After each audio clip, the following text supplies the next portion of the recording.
फरवरी 20, 2025। वर्ष का 6वां सामान्य सप्ताह, गुरुवार। पहला पाठ, उत्पत्ति ग्रंथ 9:1-13।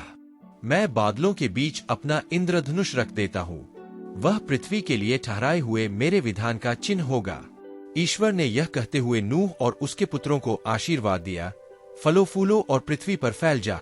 पृथ्वी के सभी पशु, आकाश के सभी पक्षी, भूमि पर रेंगने वाले सभी जीव जंतु और समुद्र की सभी मछलियां, इन सबों पर तुम्हारा भय और आतंक छाया रहेगा।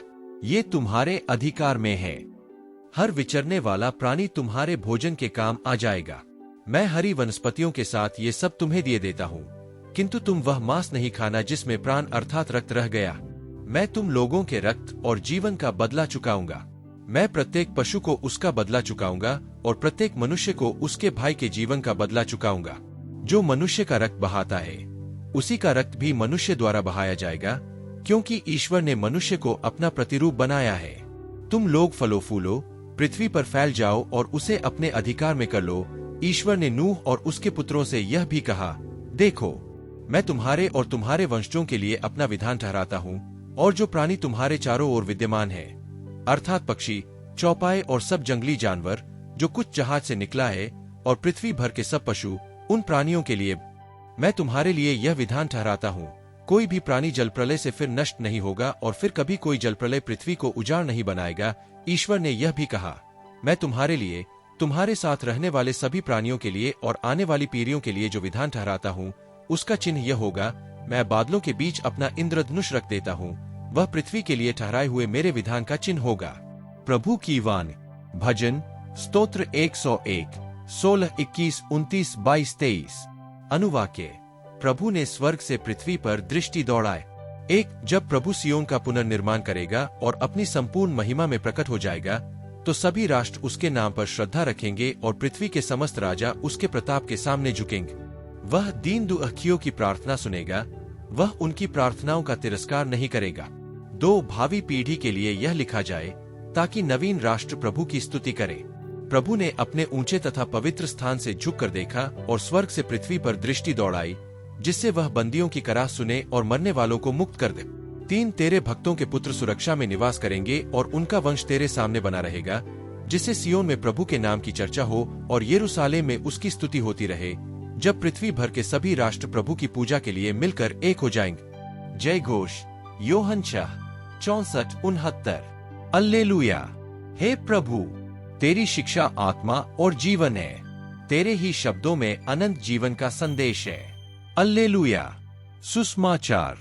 मार्कुस के अनुसार पवित्र सुसमाचार 8:27-33। आप मसीह है। मानव पुत्र को बहुत दुहक उठाना होगा। यीशु अपने शिष्यों के साथ कैसरिया फिलिपी के गांवों की ओर चले गए। रास्ते में उन्होंने अपने शिष्यों से पूछा, मैं कौन हूँ, इसके विषय में लोग क्या कहते हैं?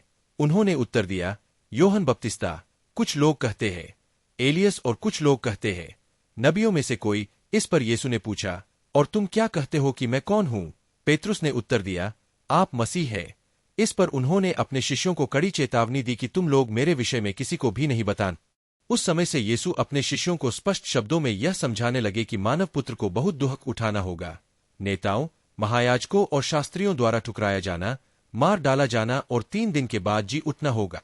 पेतरुस यीशु को अलग ले जाकर समझाने लगा, किंतु यीशु ने मुड़कर अपने शिष्यों की ओर देखा और पेतरुस को डांटते हुए कहा, हट जाओ शैतान, तुम ईश्वर की बातें नहीं बल्कि मनुष्यों की बातें सोचते हो। प्रभु का सुसमाचार। मनन चिंतन। पुराना व्यवस्थान कई महत्वपूर्ण सामाजिक और नैतिक निहितार्थ दर्शाता है। 1, मानवता के प्रति जिम्मेदारी। परमेश्वर ने आदम और हव्वा के बाद दोबारा नूह और उसके पुत्रों को पृथ्वी पर फैलने और इसे आबाद करने का निर्देश दिए। यह संदेश हमें हमारी जिम्मेदारियों को पहचानने और पृथ्वी को संरक्षित और सुसंस्कृत करने की प्रेरणा देता है। 2, प्रकृति और जीव जंतु के प्रति जिम्मेदारी। पृथ्वी के सभी जीव जंतु हमारे अधिकार में दिए गए हैं, लेकिन साथ ही हमें उनकी रक्षा और संवर्धन का भी दायित्व दिया गया है। यह संदेश पर्यावरणीय नैतिकता की ओर संकेत करता है। 3, संविधान और वादे। इंद्रधनुष को एक वादा और संधि का चिन्ह बताया गया है। यह संदेश हमें यह समझाता है कि हमें अपने वादों को पूरा करने के लिए प्रतिबद्ध रहना चाहिए, चाहे वे सामाजिक हों या व्यक्तिगत। 4 जीवन का महत्व। मांस खाने की अनुमति के साथ यह निर्देश दिया गया है कि खून वाला मांस न खाया जा। यह जीवन और खून की पवित्रता को दर्शाता है, जिससे यह संदेश निकलता है कि हमें हर जीवित प्राणी के जीवन का सम्मान करना चाहिए। 5 न्याय और दंड। जो मनुष्य का रक्त बहाता है, उसका रक्त भी बहाया जाएगा। यह संदेश न्याय और दंड की अवधारणा को दर्शाता है, जिसमें हर व्यक्ति को अपने कर्मों का फल भुगतना होगा। यह अंश हमें हमारे सामाजिक और नैतिक मूल्यों की पुनः जांच करने और हमें हमारे जीवन में इन्हें लागू करने की प्रेरणा देता है। बाइबल का सुसमाचार दर्शाता है कि यीशु अपने शिष्यों के लिए अपने सच्चे उद्देश्य और भविष्य की घटनाओं को स्पष्ट करने की कोशिश कर रहे हैं। यहाँ कुछ महत्वपूर्ण सामाजिक और नैतिक निहितार्थ है। 1 पहचान और विश्वास। यीशु अपने शिष्यों से उनके बारे में लोगों के विचार पूछते हैं और फिर उनसे व्यक्तिगत रूप से पूछते हैं कि वे क्या सोचते हैं। यह हमारे लिए यह दर्शाता है कि हमारी पहचान और विश्वास महत्वपूर्ण है और हमें अपने विचारों और विश्वासों के प्रति ईमानदार होना चाहिए। 2 समर्पण और सत्यनिष्ठा। पेतरुस का यह कहना कि यीशु मसीह है, उनके गहरे विश्वास और समर्पण को दर्शाता है, लेकिन यीशु ने उनसे अपनी पहचान को गोपनीय रखने को कहा, जो यह दिखाता है कि समर्पण के साथ सत्यनिष्ठा भी महत्वपूर्ण है। 3 दुहक और बलिदान। यीशु ने स्पष्ट रूप से बताया कि उन्हें दुहक और बलिदान उठाना पड़ेगा।